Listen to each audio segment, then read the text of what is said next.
Boa noite, eu sou a Isabelle e eu vou falar sobre a denúncia.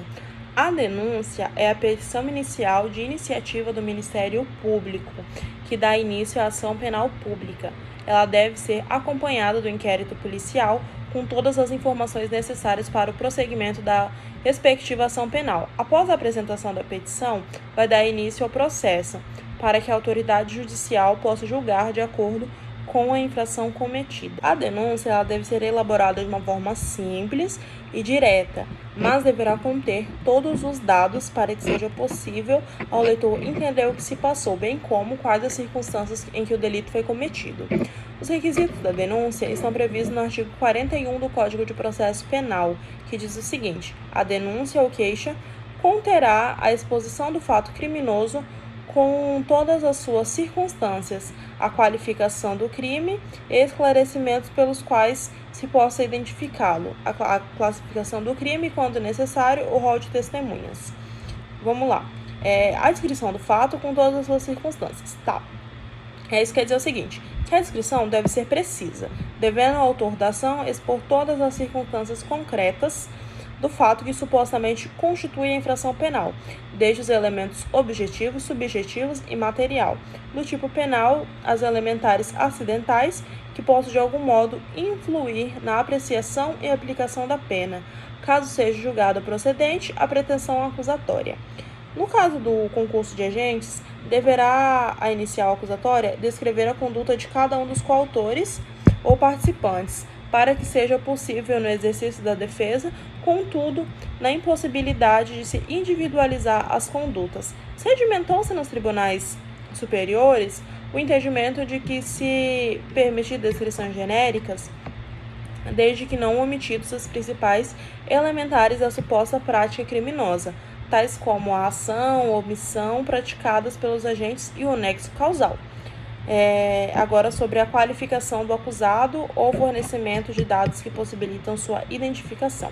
Então, a qualificação ela deve apontar o conjunto de qualidades que possam identificar o denunciado na sua impossibilidade. Poderá o acusador fornecer outros elementos que possam identificá-los, como, por exemplo, os traços físicos. Agora, a classificação jurídica de fato. Trata-se de requisito não essencial da inicial acusatória, pois não vincula o julgador, o qual poderá dar definição jurídica diversa dos fatos narrados. Previsto no artigo 383 do Código de Processo Penal, diz o seguinte: o juiz, sem modificar a descrição do fato contida na denúncia ou queixa, poderá atribuir-lhe a definição jurídica diversa, ainda que, em consequência, tenha que aplicar uma pena mais grave. Assim, o demandado se defende da imputação fática e não da sua tipificação legal. O rol de testemunhas, como eu já disse no artigo 41, ele é elemento facultativo. No entanto, ele não poderá, o acusador, suprir a referida omissão, depois da propositura da ação em razão da execução consumativa. Agora eu vou falar um pouquinho sobre outros requisitos que não estão previstos, mas são essenciais, que é o pedido da condenação, ainda que seja implícito na peça. O endereçamento da petição, que salienta-se o endereçamento equivocado, constitui mera irregularidade sanável com a remessa ou recebimento dos autos pelo juízo competente. O nome e, por se tratar de uma ação penal pública, também deverá ter o cargo e a posição do denunciante.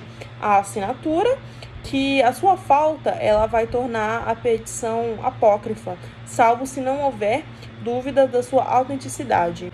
Agora eu vou falar um pouquinho como deve ser elaborada uma denúncia. Primeiramente, deve ser utilizada uma linguagem técnico-jurídica, razão pela qual o autor do fato deve ser chamado de denunciado, acusado e etc. E não deve ser chamado de meliante, elemento. E também não é recomendado o uso de apelidos. Havendo concurso de agentes, convém citar cada um dos denunciados nominalmente, como, por exemplo, o réu fulano de tal, evitando-se fórmulas que dificultem ou confundem a leitura, tais como o primeiro denunciado, o último denunciado, este denunciado, aquele denunciado e assim vai. Cada conduta deve ser clara e precisamente individualizada, inclusive nos chamados crimes societários. Na descrição dos fatos, devem ser citados explicitamente os elementos requisitivos dos tipos penais que estão sendo imputados. Assim, por exemplo, se o crime for doloso, deve ser referido que o réu agiu dolosamente. Se culposo, cumpre referir a imprudência, etc. Assim também, se o tipo fizer alusão a algum fim especial de agir, com o fim de obter vantagem indevida, ou elemento normativo, falsamente ou indevidamente. A narração dos fatos deve ser também referir as qualificadoras, como aumento ou agravantes, né? A denúncia não deve conter nada além da acusação da mesma. Convém também evitar citações de trechos e depoimentos e perícias, bastando a princípio a referência às páginas dos autos, que dão suporte às afirmações feitas. A denúncia não deve ter forma e conteúdo de alegações finais. Não convém também precipitar discussões sobre possíveis alegações de defesas. Não deve referir, inventar circunstâncias inexistentes ou desconhecidas ou juridicamente irrelevantes. A linguagem deve ser o mais clara e precisa possível, evitando inversões de frases, expressões estrangeiras, etc. Apenas quando não são evitáveis, né? Também devem ser evitados pronomes de tratamentos e títulos, como, por exemplo, o doutor fulano agora denunciado, o ilustre denunciado, exceto quando forem absolutamente necessários para a descrição e compreensão dos fatos. Boa noite, eu sou o Luca, eu vou falar um pouco sobre o inquérito policial para fundamentar uma queixa-crime. O ofendido ou seu representante legal vai registrar um boletim de ocorrência junto à delegacia, será instaurado um inquérito policial e a investigação vai ocorrer a partir da autoridade policial com base nas informações prestadas pelo ofendido. Portanto, esse inquérito ele precisa trazer subsídios, informações sobre a materialidade e a autoria do crime, para que a peça possa vir acompanhada da queixa-crime, quando for proposta pelo advogado da vítima. É importante ressaltar que o inquérito policial não é indispensável para a propositura da queixa-crime. Boa noite, professor. Boa noite, turma. Hoje eu vou tratar um pouquinho com vocês sobre aditamento. Vamos lá? Aditamento, conceito, bem simples, bem sucinto. O conceito de aditamento é simples, ele vem da própria nomenclatura. Aditar significa acrescentar, emendar, complementar fatos, sujeitos ou circunstâncias novas que não faziam parte da peça acusatória, aquela peça inicial, sempre obedecendo ao devido processo legal. Falamos em acrescentar a peça acusatória, pois poderá ser feito o aditamento tanto na denúncia, que é o mais normal, obviamente, mas também poderá acontecer o aditamento na queixa, na representação e no líbelo. Ou seja, ele pode ser imposto a qualquer momento do processo, é claro, respeitando o devido processo legal. Sempre que houver o aditamento, que poderá ser feito a qualquer momento, como acabamos de tratar, até a sentença deverá ser observada a ampla defesa, ou seja, deverá ser obedecido também o contraditório. Sempre que houver uma acusação nova, deve-se respeitar o direito de defesa. Interrogando todos os atos normais de defesa, é a regra contida no devido processo legal e formal. O aditamento ele é proposto pelo Ministério Público, traz à cena fato novo. Deve-se, pois, garantir ao paciente o direito à notificação para eventual resposta escrita. Assim caberá HC caso não houver respeito a estes princípios. Caso não seja respeitado o direito à resposta ou a notificação prévia, caberá HC. Há que se ter em mente, como ensina o professor Paulo Rangel, que quando se deparar com um aditamento próximo à sentença, é melhor entrar com uma outra denúncia. Caso não haja tempo suficiente para para compor resposta para a nova questão incluída no processo, o professor Paulo Rangel se aconselha que é melhor que se entre com uma nova denúncia para que não interfira no andar do processo. Vou tratar agora com vocês sobre classificações do aditamento. O aditamento ele pode ser o aditamento próprio, que é o real, ou pessoal, que ele pressupõe novos fatos ou novos sujeitos. Aditamento impróprio é retificação, ratificação, esclarecimento ou circunstâncias. Não vai incluir nada novo, apenas vai ratificar algumas informações, ratificar provas que já estavam inclusas no processo. Aditamento próprio, sua própria síntese supracitada já se abstrai suas diretrizes. Com relação ao impróprio, é quando, por exemplo, complementar-se-á qualificação do acusado ou o dia preciso do fato criminoso, são elementos e circunstâncias da denúncia. É só para deixar toda a acusação mais clara. Quanto à oportunidade, o aditamento classifica-se em aditamento espontâneo, que é quando ele é praticado pelo MP, e o aditamento provocado, que é o feito pelo juiz. O aditamento espontâneo é a regra. O MP é o órgão incumbido de aditar, pelo princípio da obrigatoriedade da ação penal pública. Assim, é espontâneo, porque o MP espontaneamente, quando averiguado novas provas, fatos ou sujeitos ou circunstâncias, aditará a peça acusatória, pois é o órgão acusador estatal, é o que pressupõe a denúncia. Já o aditamento provocado é um exercício feito pelo juiz, que provoca o MP a aditar. Esse, aceitando ou não aceitando, aplica-se a regra do artigo 28 do CPP. Importante ressaltar que o aditamento provocado, que é esse feito pelo juiz, ele não é aceito por toda a doutrina. E na nossa doutrina hoje, devido a ser o nosso processo penal de sistema acusatório, sem a participação do juiz na acusação, ele não é aceito. Vamos lá. Agora eu vou tratar com vocês sobre o recebimento da denúncia. O recebimento da denúncia pelo juiz é o ato pelo qual o acusado passa a ser réu no processo. Ou seja, aquela pessoa que contra si pesava apenas uma acusação de determinado ilícito penal, passa a ter o peso de responder a uma ação penal. Vocês entenderam a mudança no estágio? A partir do recebimento da denúncia, o réu é chamado ao processo através da citação, para que possa apresentar sua defesa, sendo que, nos termos do artigo 363, o processo terá completa sua formação apenas com a citação do acusado. Oferecida a denúncia ou queixa, caberá ao juiz proceder à análise inicial acusatória sobre o aspecto formal e verificar os elementos da prova que a instrui, e, sendo nesse caso, rejeitá-la ou não. Assim procedendo quando for manifestamente inepta, faltar pressuposto processual ou condição para que o exercício da ação penal, ou faltar justa causa para o exercício da ação penal.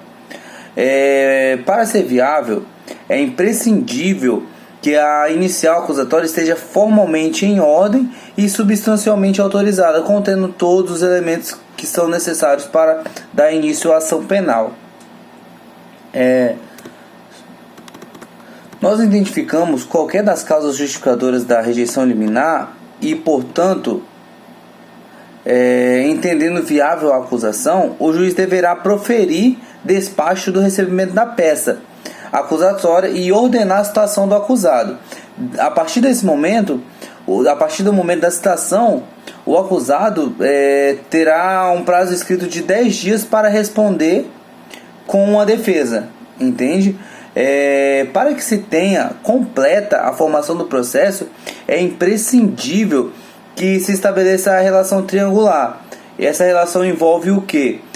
A acusação, que é o oferecimento da peça acusatória, o juiz, que é o recebimento formal da acusação e o despacho ou não, e o réu, que ele vai receber a citação e a partir daquele momento vai elaborar a sua defesa técnica. Beleza? Essa foi a minha apresentação de hoje. Desejo a todos uma excelente noite. Obrigado. Boa noite, eu sou o Adria. Vou terminar um pouco essa fala sobre a denúncia, Só falando em caso da rejeição da denúncia, em caso se o magistrado entender por rejeitar a denúncia, a parte ela pode interpor o recurso em sentido estrito, né? Como é previsto no artigo 581, no seu inciso 1º do Código de Processo Penal. Assim como, por outro lado, caso a denúncia seja recebida pelo juiz, o réu ele tem a possibilidade, né, de impetrar o habeas corpus, como é previsto, né, um instituto para poder trancar o processo, né? Esse instituto é previsto no artigo 5º, no inciso 68 da Constituição Federal, né? Terminando esse assunto, a gente entra no quesito queixa-crime, e eu vou explanar um pouco sobre o conceito, os requisitos e o prazo. A queixa-crime nada mais é que a peça inaugural nos crimes de ação penal privada, né, em que o próprio ofendido ou seu representante legal faz a exposição do fato criminoso com todas as suas circunstâncias, né? Em todas as suas circunstâncias, a gente entra nos requisitos da queixa-crime, né? Para ser válida a queixa-crime, ela precisa possuir os requisitos estabelecidos no artigo 41 do Código de Processo Penal, né? Que é, como eu já disse, a exposição do fato criminoso com todas as suas circunstâncias, a qualificação do acusado ou esclarecimento pelos quais se possa identificá-lo, a classificação do crime e, quando necessário, o rol de testemunhas, né? E aí a gente entra no prazo de queixa, o prazo da queixa-crime, né? Que é um prazo decadencial e não prescricional. Então, esse prazo decadencial é de 6 meses, ou seja, a vítima ela tem um prazo de 6 meses, quando a vítima é de ação penal privada, tem 6 meses para promover a queixa-crime contra o autor do delito. Só que a gente tem um ponto importante, que é da onde se começa a contar essa data. Se é do dia do crime, do dia do delito, ou do dia que a vítima tem ciência do autor do delito, né? Aí a gente tem que é importante fazer essa diferenciação, que no nosso artigo 38 do Código de Processo Penal diz que o prazo começa a fluir a partir de quando a vítima sabe quem é o autor do delito, ou seja, começa a contar a partir da ciência do autor do delito. A gente pode se ter como exemplo, imagine que um crime ocorreu dia 10 de janeiro. Então, 10 de janeiro foi a data do crime. E a vítima ela toma ciência da autoria, ou seja, ela só sabe quem é o autor do delito no dia 12 de julho. Então, daí já passou 6 meses, né? Então, ela oferece a queixa-crime no dia 12 de setembro. Nessa situação, a queixa-crime seria legal ou seria fora do prazo? Se a pessoa não se atentar a esse quesito de dia do delito e dia de ciência, pode achar que está fora do prazo, né? Porque o prazo se estouraria com a data do crime dia 10 de janeiro, o prazo estouraria dia 10 de julho. Então, estaria fora do prazo. Porém, como a ciência do fato ela ocorreu dia 12 de julho, então a queixa-crime oferecida no dia 12 de setembro é totalmente legal, porque aí teria transcorrido somente 2 meses. Então, está dentro dos 6 meses, então se torna totalmente legal. E também tem que se atentar que esse prazo ele é penal e não processual penal.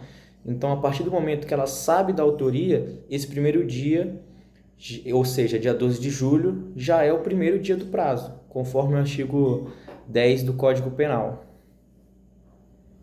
Boa noite, meu nome é Fernanda Batista e eu vou falar um pouquinho sobre queixa, sobre quando ela é cabível. Sabe-se que no âmbito criminal a regra é que a ação ela seja pública e que ela seja iniciada por meio de uma denúncia feita pelo órgão do Ministério Público. Ou seja, a denúncia é interposta para os crimes que devem ser processados por meio de uma ação penal pública. Entretanto, há a possibilidade que a ação penal, que a ação criminal ela seja iniciada pelo ofendido, através de uma petição inicial. Por meio do advogado, ele inicia-se a ação penal privada com o protocolo de queixa-crime. O fundamento jurídico da ação penal privada, ela consta no artigo 100, que fala que a ação de iniciativa privada é promovida mediante queixa do ofendido ou de quem tenha qualidade para representá-lo. E no artigo 30, que ao ofendido ou ao quem tenha qualidade para representá-lo, caberá intentar a ação privada. Um outro exemplo também de iniciativa privada do ofendido é quando o Ministério Público, nos crimes da ação pública, não apresenta denúncia, e o ofendido e os demais interessados podem apresentar a petição inicial e propor uma ação penal privada subsidiária da pública. Falar um pouquinho sobre capacidade do polo ativo. Pode propor a ação privada, em primeiro lugar, o próprio ofendido, ou no caso de incapaz, alguém que tenha qualidade para representá-lo. No caso da morte do ofendido, ou de ter sido declarada ausente da decisão judicial, o direito de oferecer a queixa-crime, ela pode prosseguir na ação pelo cônjuge, pelo ascendente, descendente ou aos irmãos. No entanto, se o ofendido ele for incapaz e não possuir representante legal, quem pode estar fazendo essa representação são os curadores, são o curador que especialmente ele é nomeado pelo juiz. Se a vítima for pessoa jurídica, deve ser representada por quem o respectivo contrato ou estatuto designar, e no silêncio destes pode ser representado pelos diretores ou sócios gerentes. E por fim, em qualquer hipótese, o advogado que, em nome do legitimado, oferecer a queixa em juízo, deverá estar munido de procuração com poderes específicos e especiais, no qual consiste o requerente à menção do fato criminoso. E vou falar um pouquinho também da diferença entre queixa e representação. A queixa-crime, ela é utilizada para os casos da ação penal privada e é apresentada em juízo pelo próprio ofendido ou representante legal por meio de um advogado. E a representação, ela refere-se aos crimes da ação pública condicionada, ou seja, o Ministério Público somente pode oferecer a denúncia se o ofendido representar ou fazer o pedido para que o faça, sem uma autorização do Ministério Público poder agir. Um exemplo disso seria os crimes de ameaça, lesões corporais leves, por exemplo. Falando agora um pouco sobre como deve ser a procuração do advogado em caso de queixa, existem alguns requisitos, e o primeiro deles é a existência de procuração com poder geral para foro. Deverá ser atribuído a um profissional habilitado, regularmente inscrito na OAB, com atribuição de poderes para atuar em juízo, inclusive poderes especiais para a propositura da ação penal privada, por meio da queixa-crime. A ausência desses poderes específicos causa, inclusive, uma infração administrativa para o advogado, nos termos do artigo 34 do Estatuto da Ordem dos Advogados do Brasil. O segundo requisito, a procuração deve constar também o nome do querelado. O nome do querelante, por ocasião da própria natureza do contrato, deve sempre estar incluído no instrumento procuratório, pois é quem outorgará os poderes do procurador. E sendo seu nome a procuração vai ser inexistente. Então, para a propositura da queixa-crime, sempre é necessário constar o nome do querelado, ou seja, contra quem vai ser oferecida a queixa-crime. O terceiro requisito da procuração nessa queixa-crime é a menção do fato criminoso, tanto que nesse ponto há divergência tanto jurisprudencial quanto doutrinária, porque alguns entendem que basta a menção do tipo penal incorrido, e para outros é necessária a descrição circunstanciada do fato, ou seja, que seja descrito o fato delituoso no instrumento. Quanto à sua forma, na procuração é desnecessário que o instrumento esteja com firma reconhecida do outorgante. É prescindível que haja um reconhecimento da firma do querelante na procuração, outorgando poderes especiais para a defesa de interesses em juízo. O Código de Processo Penal e o Código de Processo Civil não prevêem essa necessidade. No entanto, ausente essa previsão legal, é vedado ao julgador exigir requisitos que não estão estabelecidos em lei. E o entendimento jurisprudencial sobre o tema é o seguinte: não se constata irregularidade na representação processual pelo fato da procuração outorgada ao seu advogado estar representada por mera fotocópia não autenticada, haja vista que a regra disposta no artigo 38 do Código de processo civil não exige que a procuração do patrono seja original ou tenha firma reconhecida. Então, conclui-se que mesmo havendo posicionamentos diferentes no direito brasileiro, a procuração deve preencher sempre os seus requisitos legais, cíveis e processuais, sempre também respeitando os seus fins teleológicos. Em uma futura alteração da legislação vigente, seria oportuno retificar tais brechas legais com o fim de esclarecê-las, deixando restritamente evidenciado o que deve ser necessário conter em uma procuração para o ajuizamento da ação penal privada.